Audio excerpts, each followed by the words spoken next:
নমস্কার, আমি অনুপমা বলছি। আজকে আপনাদের বার্গার করা দেখাবো। নিয়ে নিচ্ছি চিকেন, তার সঙ্গে দিয়ে দেবো লঙ্কা, আদা, রসুন আর একটা পেঁয়াজ 4 ফালি করে।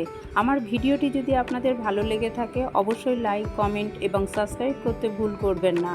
এটা আমার রেডি। নিয়ে নিচ্ছি একটা পাত্রে।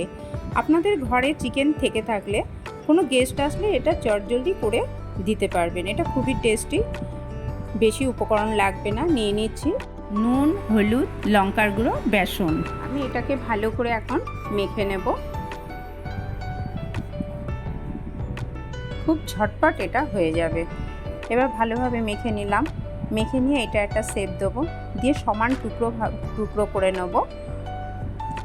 করে এটাকে আমি হাতের তালুতে গোল গোল শেপ করে নেব।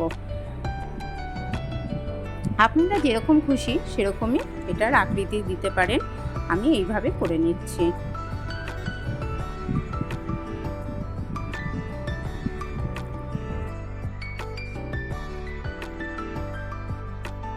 নিলাম একটা ডিম, দিলাম গোলমরিচের গুঁড়ো, একটু নুন দিয়ে ভালো করে গুলিয়ে এবার কিছুটা নিলাম ব্রেডক্রাম্ব, নিয়ে ডিমের মধ্যে চুবিয়ে সেটাকে কোট করে করে এবার আমি তেলে দেব।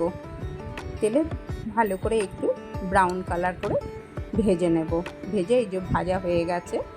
এবার আমি সব স্যান্ডউইচের মধ্যে সাজিয়ে ফেলবো। একটার পর দেব সস, টমেটো সস দিয়ে ভালোভাবে মাখিয়ে নেব।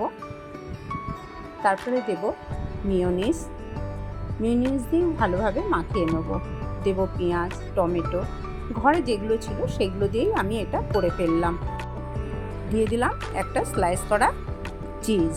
এবার প্যানে আমি পরপর সাজিয়ে গরম করে নেব। হয়ে যাবে আমার বার্গার রেডি।